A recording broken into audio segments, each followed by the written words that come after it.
It's time, Fort Wayne. Your sports, your station. It's the Sports Rush with Brett Rump. Covering all the topics that hit a nerve here in the Summit City. Clark, 11-yard touchdown. Only on 1380 The Fan and 100.9 FM. Now here's your host, Brett Rump. The greatest, most interesting, most important person of all time. You are incredible. Listen to me, I'm older and I'm wise. Yeah, well, you're half right. What is this, amateur hour? This is going to be huge. I believe this is going to be our finest hour. Just when I think you've said the stupidest thing ever, you keep talking. I think that's the worst thing I've ever heard. That boy ain't right. The simplest way to put it, I have problems. Welcome to the alleged show.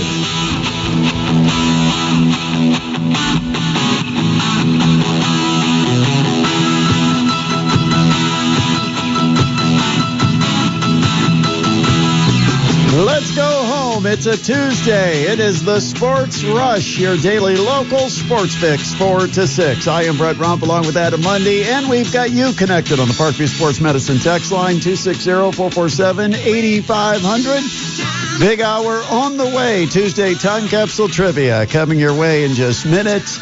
Also, Dylan Sinn from the Journal Gazette is going to join us and talk some Notre Dame, Ohio State National Championship football. Also, we'll talk to Dylan about the Indiana Hoosiers tonight. The Hoosiers, a big game against Illinois.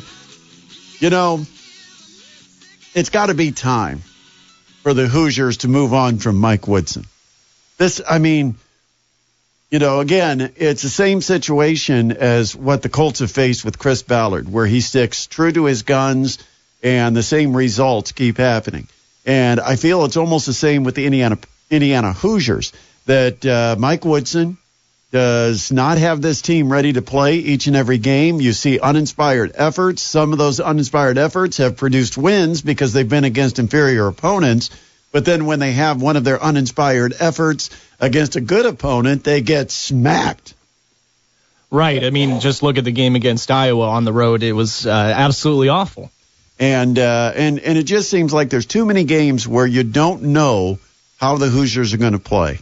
You can't go into a game and calculate who you think is going to win based on matchups and talent, because that has not been producing the results for Indiana.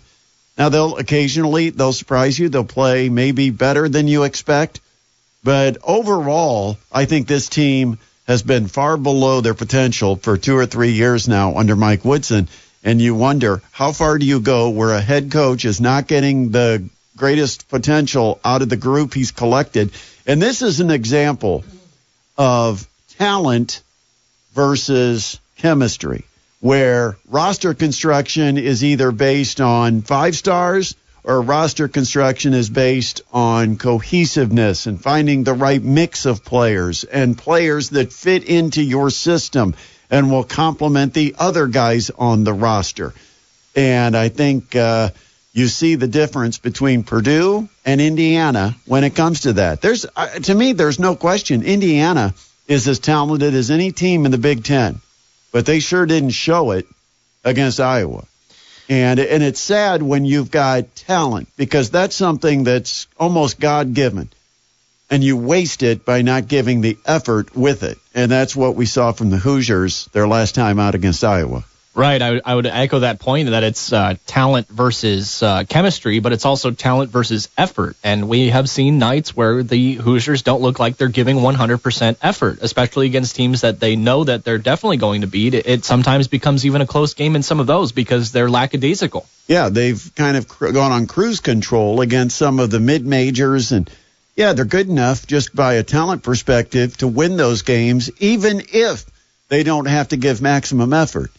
But that's a team that is not reaching for excellence. That is not a team that is looking to get better each and every day and to reach their potential. That's a team that just wants to get through the season so they can think about whether or not they'll play professional ball, what their NIL deal will be for next year, or, if they might be an NBA draft pick. I mean, that's all it looks like right now. Right. It's, can one of our players look good in the NBA next season? They're filling the void. Yeah.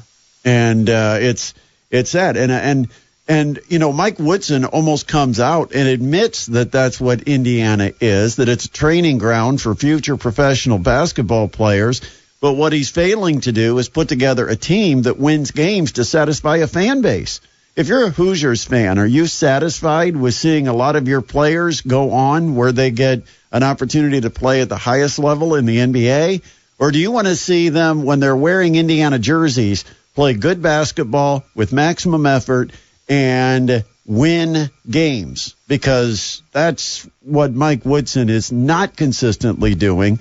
I mean, again, you've got to win 6 straight games to get to a national championship when you get to the tournament. This team, I don't think, is capable of stringing 6 really good games together, because they're all about the what's next and not about what's now. And I just feel like at some point you've got to realize Mike Woodson might be able to gather a few pretty high-profile pieces. But is it Mike Woodson? Is it Indiana University?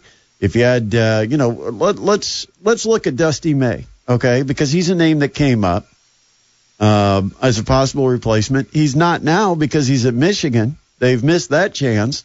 But, Dusty May went out and got a couple pretty good caliber pieces. Yeah. But they're playing together. They're playing unselfish. They're playing consistently. I mean, even in their losses, they've competed. I mean, they've competed right to the finish. In fact, they've got, 3 losses by a combined 5 points. I mean, it's a tough team to beat. And that's why I like them, because they're going to show up each and every day, and it's going to add up to a lot of wins. Because if that team with that level of talent plays to their potential each and every game, they're not going to get beat all that much. That's why I like Michigan as a Big Ten contender. I don't like Indiana as a Big Ten contender, because they don't show up every day. A question that it also puts into my mind is, let's say you're a really good high school player. You're the best player at your high school, but you're probably not an NBA product. Do you want to go play for Mike Woodson? Or if you're one of the players on the team already and you're, lower on the depth chart, how do you feel playing for someone like that? The players that they'll attract when you're talking about high school players are one and dones. Yeah, they don't really sign, long-term players out of high school. But let's say, I'm just thinking about team chemistry here. These guys that are lower on the roster having to constantly be thinking about, I'm just here to make these other guys look good so they can get to the NBA. It brings us to another question, which was a discussion I had over the weekend about NIL in combination with the transfer portal, and where college basketball and football, both, but we're talking basketball right now, but where the state of the game is, and is it on a trend up or a trend down because of those impacts? Because when you can build a whole new roster every season, you can take one and dones, and they can come in and win you some games. But right now, Mike Woodson's trying to rely on talent. And let's be honest, in the NBA, talent usually wins. You put 3 all-stars together, you're probably guaranteed a spot in the playoffs, and you probably will advance at some point in the playoffs. Doesn't happen every time, but, it's a talent-driven league. College basketball is not just about talent. No. It's about finding the right chemistry, look at Connecticut. UConn hasn't exactly just, shot and skyrocketed to a perfect season so far. They've had their stumbles. And, again, you've got to figure out how do you mold them, how do you build them. In the NBA, it's so much one-on-one and isolation that you can get away with just talent because you don't have to count on your teammates to create shots. Most of the guys that make it to the NBA, they're very capable of creating their own shot, where at college, even talented players who have a unique skill set generally need help with a good screen or a good cut to be able to generate space to get a shot up. And so it's a different game. I don't know if Mike Woodson is really the guy for it. And I've kind of come to the conclusion that Indiana basketball will never be the level Indiana fans want it to be until they have a different coach. I think they're stuck with good because they are talented. Mm-hmm. I don't know that they're going to see the greatness. They're not going to see the runs to championships. I just don't see it happening. Right. Good friend of the show, Ryan Eaton, weighing in on Twitter saying if they don't defend or take care of the ball, they'll get blown out again tonight. He also said the only reason Woodson has lasted this long is because of Trace Jackson Davis. I would say maybe more so because of Quinn. I don't know his middle name. Quinn Buckner. Yeah.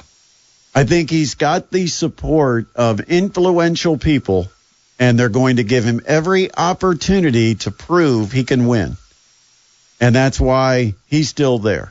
Right, and because for the athletic department, it's easier to stomach win or average seasons or disappointing seasons when you do have some of your players getting to the NBA, getting that national exposure. And the exposure. only thing he did with Trace Jackson Davis was convince him to stay an extra year. Pretty much. And stay on campus. I mean, it's not like he did a lot of the development. Most of Trace Jackson Davis's career was before Mike Woodson arrived, so... I think Trace Jackson Davis already was on a path to have an opportunity in the NBA. He just convinced him to stay through the transition and stick it out for one extra year. 260-447-8500, Parkview Sports Medicine text line. Time to play some Tuesday Time Capsule Trivia. Are you ready for this, Adam? I'm ready. All right, let's take caller number 2. At 260-447-8500. Caller number 2, 260-447-8500. You will be today's contestant on Tuesday Time Capsule Trivia, and just for being our contestant, you will get a large pizza to Pizza Hut, courtesy of our friends at Pizza Hut of Fort Wayne and the Fort Wayne area. Still coming up, we're going to be talking to Dylan Sinn from the Journal Gazette. We want to start talking about this big Monday night football game that's coming up with the Notre Dame Fighting Irish and the Ohio State Buckeyes. But I think we do have a caller on the line, so we're ready to find out who's going to play Tuesday Time Capsule Trivia today. Who's this? Brandon. Hey, Brandon, have you played before? I've not. All right. We love... First timer. Let's just say first timer. First timers. Brandon, do you know how the rules go in this game? Yeah, I listen quite a bit. Okay, All perfect. right. We appreciate that. Let's go ahead and play. Let's do it.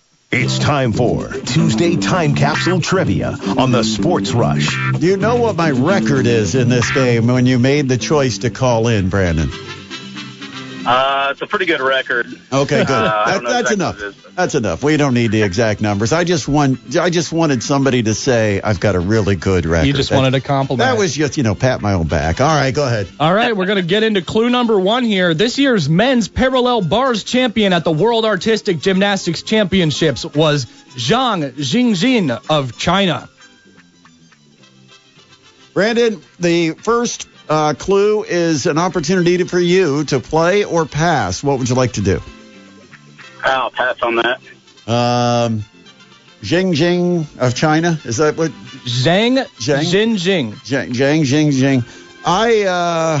China. Did you say artistic gymnastics? Yeah, we're specifically talking about the parallel bars champion here. Okay. I'll say 1998. All right, Brandon, let's hear a guess. I'll go with 1988. All right, going on to clue number 2. The Art Ross Trophy as the NHL's leading scorer during this year's regular season was Mario Lemieux of the Pittsburgh Penguins. And it's Brandon first. Mario Lemieux. That's got to be 90-something. I'll just go with 95. Brett. I think he's in the neighborhood because we're talking about peak Lemieux years. I will say 1994. All right, going on to clue number 3. This will be Brett first. The white flag trade was made July 31st of this year. The White Sox traded 3 major players to the Giants for 6 minor leaguers. At the time, the trade was seen as Jerry Reinsdorf giving up on the team. Not a single name of any of the players involved in the trade? No, that's too much. Okay, I'll go with 1993. Brandon. I'm trying to think of even one White Sox player that got traded to the Giants. I will stay with the 90s and go 97. Brandon. Man, we were all over it. You guys were. Hey, first time, first winner. Hey, undefeated. Brandon. Good game. Well, enjoy your slice of pizza. No, you get a full pizza now. Oh, okay. We're still giving him a full pizza? We'll still give him a large. Not if I make the rules. All right. Brandon, appreciate you calling in, and stay on the line because Adam's got to get some info from you so we can get you your slice of pizza. All right, I appreciate it. Thank you. That is Brandon. Yes, he gets a whole large pizza to Pizza Hut. Hey, I'll give you one of the top songs from this year, just as a throwaway. Wait, 1997? 97. That's not Britney's year, is it? She was 98. A little later. Yeah, she was 98. I don't know if you're going to get this one. It's a little left field. Aerosmith? No. Huh? I'm going to give it to you. It's Tony Braxton with Unbreak My Heart. Oh, okay. There you go. Today's trivia. You're pulling some new songs out on me. I mean, we only got so many top songs from each year. Got to go a little lower on the list. We've done this a while now. All right. We got to get a break because Dylan Sinn's on the other side. He's going to talk Notre Dame football against the Ohio State Buckeyes. It's our national championship, and we'll talk about it next here on the Sports Rush on 1380 The Fan and 100.9 FM. Welcome back to the Sports Rush, your daily local sports fix, 4 to 6, here every day except tomorrow. We're kind of, it's like I thought about every Monday through Friday, 4 to 6, and then I thought, well, we're not even here tomorrow. I can't say that. Day off tomorrow because I'll be traveling for Mastodons basketball. Join us tomorrow night from the Nutter Center. Not named after Mike Nutter. I was just going to say, Mike, I didn't know you were investing. He's won a lot of awards, but they haven't named an arena after him. But it's the Nutter Center on the campus of Wright State University in Dayton, Ohio. Tomorrow night, Mastodons and the Wright State Raiders. 7 o'clock tip, 6:45 pregame, right here at 1380 The Fan and 100.9 FM. Our next guest, he's big enough that they named an entire town. Sin City, baby. Oh, no. Don't make me do it. I know. I keep trying. It's comedy day here on the Sports Rush. Dylan Sinn is joining us here on our Sports Rush guest line. Dylan, did you hang up or are you still there? I'm still here. I'm grudgingly still here. All right. Hey, we're digging deep today. I don't know what got into us, but anyway, we got to talk some football. Notre Dame football, no laughing matter. The Irish are into the national championship game against the Ohio State Buckeyes. It is a bit ironic that after all of the beef from the SEC and from Feinbaum, that the two teams that play for a national title are the only two that actually beat IU this year. Yeah, I mean, it really is kind of interesting how that turned out. And IU, they weren't particularly close against Notre Dame, but they kind of pushed Ohio State around for a little bit in the first half of that game. Obviously, some special teams errors really made the score worse than it was, but I thought IU played very well in that game. So the way Ohio State has played recently, that looks pretty good for the Hoosiers. Absolutely. And now let's talk about the state of Notre Dame football. They're dealing with some injuries, maybe more than they've had all year. What's the current status on some of the guys, whether they'll be in, out, and how do the Irish recover from it? Yeah, I mean, it's what they've been dealing with basically throughout the year. Is they are injured at a lot of key positions. The news this week is that Anthony Knapp, their left tackle, is going to miss the game. He got hurt against Penn State. It's a high ankle sprain. He won't play.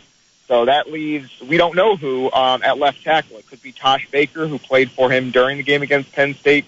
It could be Charles Jagasaw, who was supposed to be the left tackle before the season, and then he went in at right guard against Penn State. But the reason he was in the game is because Rocco Spindler, the right guard, was hurt. And we're not sure if he's going to play against Ohio State. He seems questionable. Marcus Freeman says Spindler's going to try to give it a go, but we don't know. So the offensive line is in flux right now, which is not what you want at this point in the season.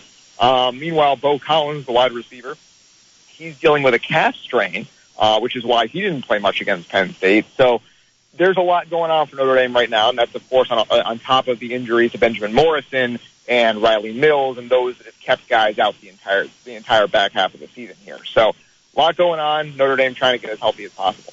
What about Jeremiah Love? what percent? I mean, we were told he wasn't 100%, but he still looked pretty darn good in their last win. What do we know about Jeremiah Love's situation with his knee? Yeah, we know it's a knee strain of some kind, but we know that he is going to play against Ohio State. Marcus Freeman described it as, quote, full go for that. So he's going to play. And he, as you said, he looked pretty strong against Penn State despite wearing that brace. So he's going to give it a go. He's a really tough guy. He wants to win this for Notre Dame, and he's going to give everything he has. Whether he can carry the ball 20 times, I don't know. I don't expect that Notre Dame would ask him to do that even if he were fully healthy. They trust Jadarian Price, they trust Riley Leonard, and they trust Aeneas Williams, too, to help him carry that load. When you talk about Notre Dame and that victory over Penn State, and I made this comment the following day, that for Notre Dame, I thought the field goal won it, but I thought it was the 3 points they got with Steve Angeli having to come off the bench cold and lead a drive to get on the board in the first half. I said, really, if you want to look at it, depending on your perspective, it's almost that drive was as important as the game-winning field goal, because without those 3 points at the end of the half, they don't kick a field goal to win it. They kick a field goal to tie it. So that was huge, having Angeli come in and kind of save an Irish offense that kind of struggled the majority of that first half.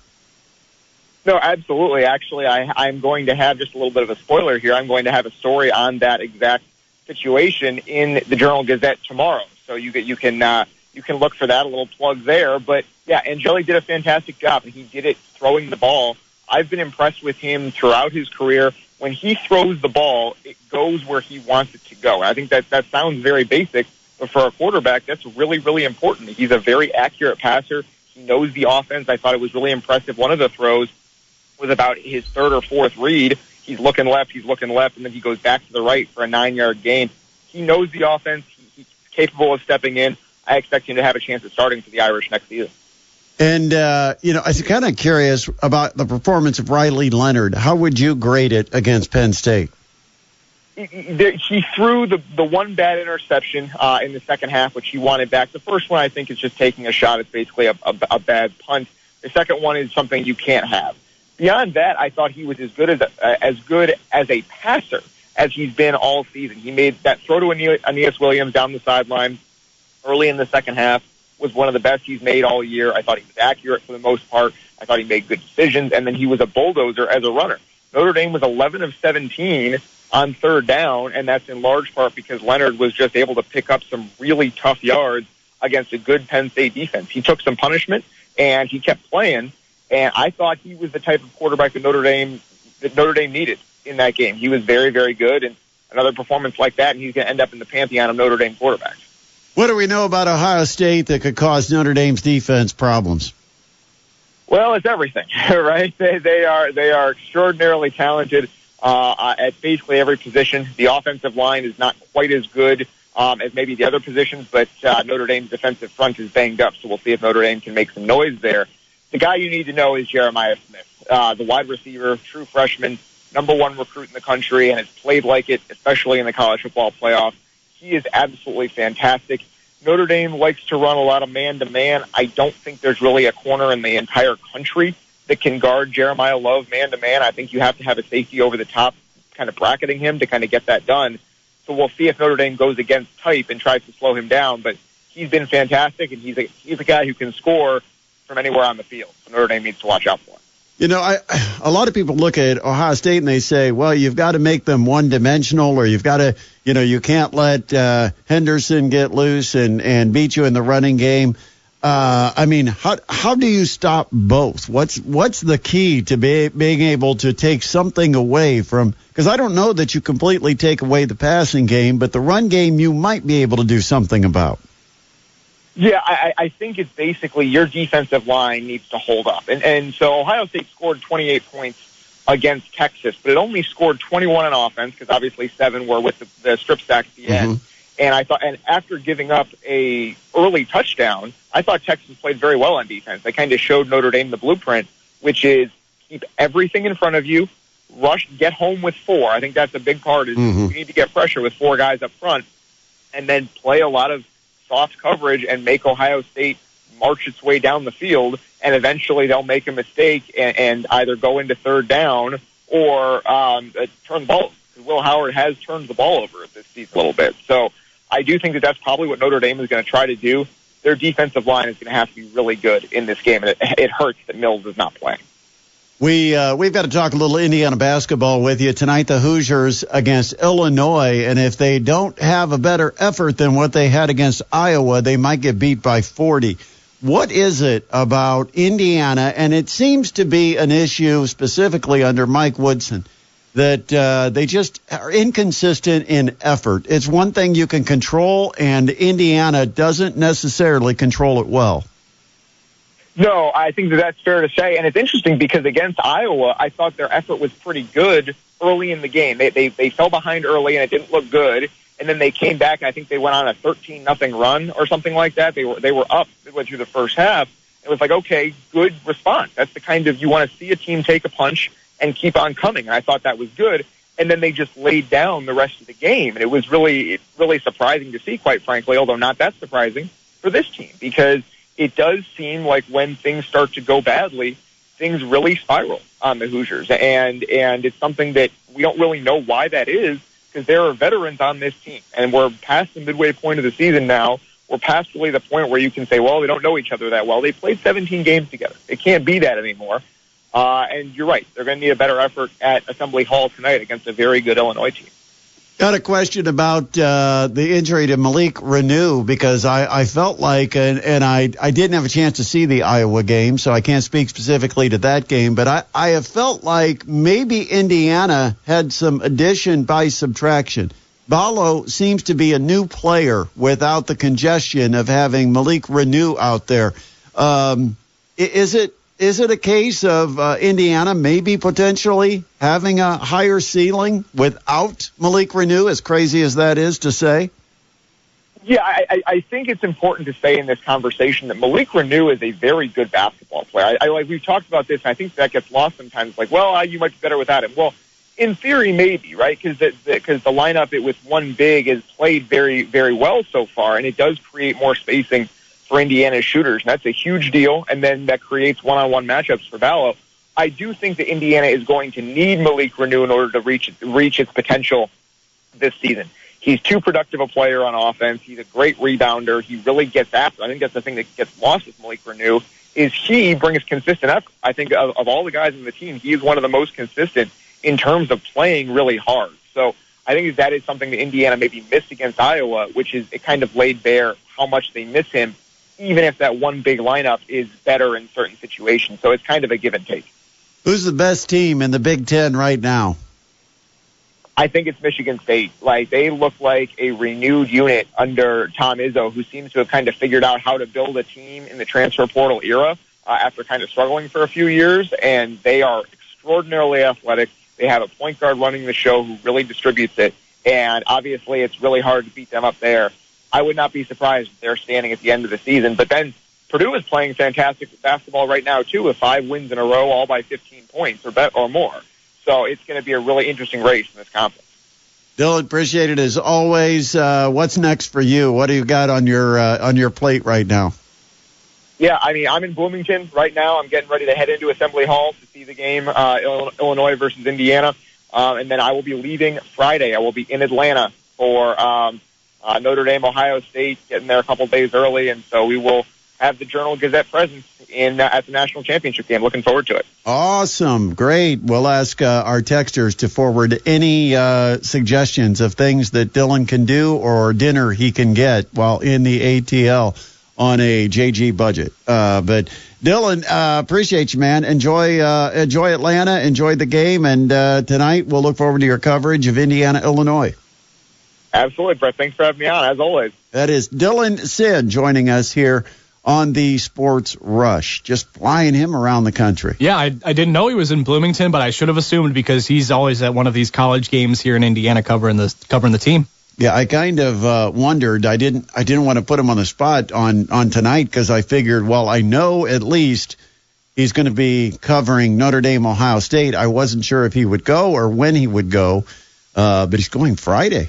Yeah, a couple days ahead of time. Probably only time you could get a flight.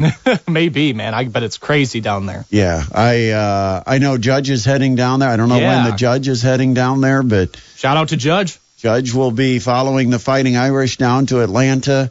But I would imagine plane flights, because even people from the South Bend area might come to Fort Wayne to jump on the quick, shot to Atlanta if they can't get tickets easily in South Bend. Yeah, absolutely. So that, and I'm sure hotels are also probably at a premium for this weekend and Monday as well. They are used to hosting some of the major events, so there's probably plenty of hotel rooms. Just a question of what kind of hotel you prefer to stay at. That might be the question. Yeah, you might have to settle for something that's not a Marriott or a Hilton, but there's spots. I could tell a great story about someone who traveled and was extremely frugal at one point. They were a sports writer that was willing to follow teams and to go places to cover them, but would not spend for hotels. He would go to the local Y and get a room and a shower. Oh, no. Well, it is fun to stay at the YMCA. That's what they say. I guess that's... Hey, this just came across my desk while you were talking to Dylan Sinn. Shout out to the Purdue Fort Wayne women's basketball team. They're ranked number 18 in the College Insider Mid-Major Top 25. So keep rising up through the ranks, are the Women Dons. Awesome. All right. That big win, it got noticed. Oh, yeah. That big win over Cleveland State. We'll talk a little bit more about the women's basketball with Purdue Fort Wayne, because there's almost a fun little coaching rivalry perhaps brewing. Oh, I didn't know this. Oh, yeah, I got to tell you what's going on with the Mastodons, Maria Marchesano and another coach in the Horizon League. It's a little back and forth, kind of having some fun with it. You'll have to spill the tea, as the kids say. That's what we've got next right here on the Sports Rush on 1380 The Fan and 100.9 FM. Mastodons on the bus right now heading to Dayton. They'll take on Wright State tomorrow night at 7 o'clock at the Nutter Center. We've got your play-by-play action of Mastodons basketball starting with the pregame show tomorrow night at 6:45. As a result, I will not be around for the Sports Rush, so we'll have an off day tomorrow, but back Thursday and Friday, 4 to 6, with your daily local sports fix. Speaking of Mastodons, now, of course, we talked about Sunday afternoon, Mastodons women got a huge, monumental victory over Cleveland State. They've already beaten Green Bay, and now they beat Cleveland State back-to-back in the same season, 2-0 record against the monsters of the Horizon League. But the game was very dramatic. I mean, it was a close game. It was back and forth late in the contest, and the Mastodons got a 3-point shot from Lauren Ross with 2.5 seconds left. And then they doubled on Cleveland State's best player. They tried to get it to her. She fired up a shot from the corner, but she was pinned in a double team. Just a prayer of a shot, didn't come close, and the Mastodons won.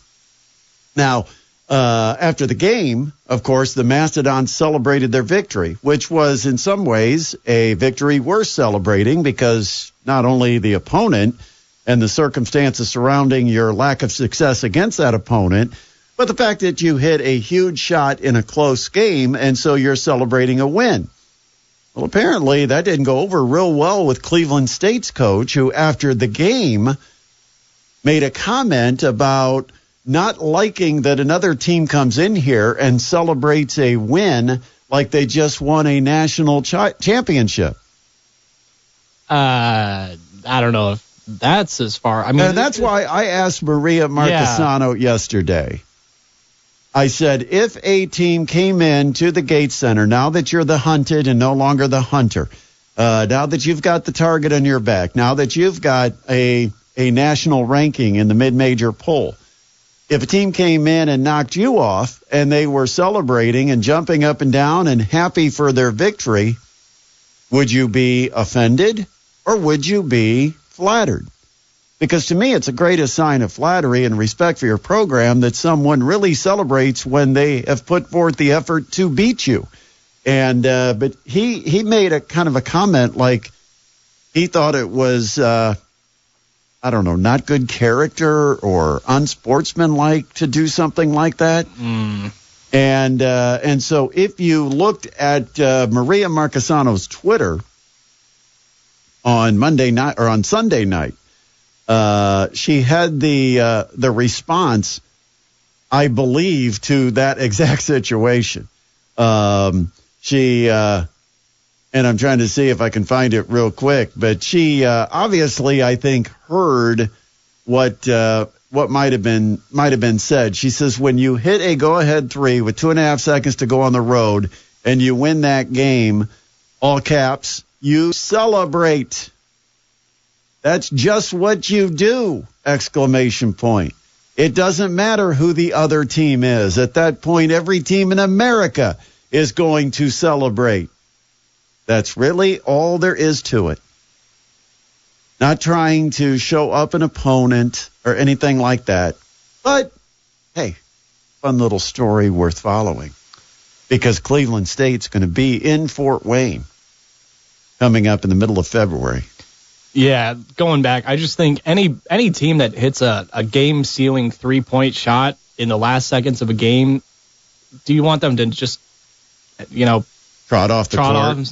That's well, cool. The other thing, too, is, you've heard the phrase, act like you've been there before. Well, they haven't been there before. They probably don't know how to act because, they've never been in a position where they go into these games, I can't say expecting to win, but in some ways there's hope you can win, that you're going to get it done. You can believe in yourself, but you still haven't done it. 11 straight times the Dons had lost to Cleveland State.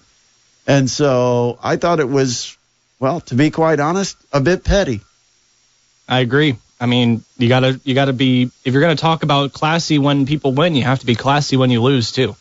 And that game, by the way, is going to be on February 15th at the Gates Center. Cleveland State at Purdue Fort Wayne, 2:00 tip. Might want to add that to your must-see, must-attend events. I think tickets are only like $5-6 or something. I mean, it's worth every penny. That's going to be absolutely worth every single penny to see Cleveland State, Purdue Fort Wayne. They had a classic in Cleveland, and it will be a great rematch coming up on February 18th, a Saturday afternoon, so there's really no excuses. 260-447-8500, the Parkview Sports Medicine text line, 260-447-8500. Last night, all Rams in Arizona as Sam Darnold reverts back to his old self. I hate to say I called it, but I kind of called this one. Yeah, I mean, you're going to go one of two ways with the circumstances surrounding Los Angeles. You're either going to use it for positive energy and motivation, or it's going to be a distraction, and you're not going to come out and perform well, understanding there's bigger things than the game at hand. But Sean McVay, I thought, handled the situation perfectly, told the guys, this is what you've got to do for your city and your community.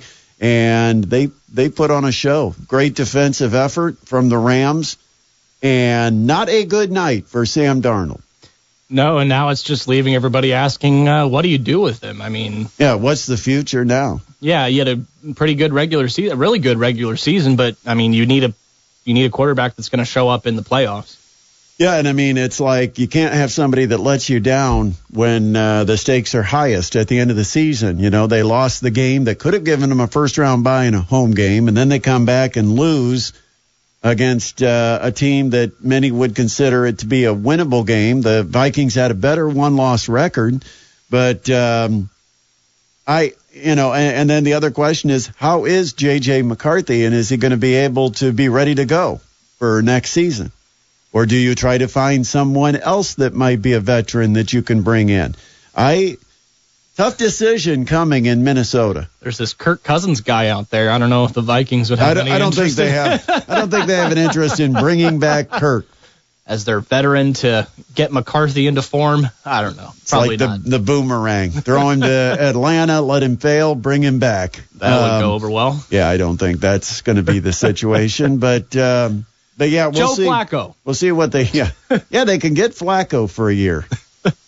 That worked out well here in Indianapolis. Unfortunately, I feel like it would work better in Minnesota if he went there than it would in Indianapolis. Really? That's just me being a non-believer.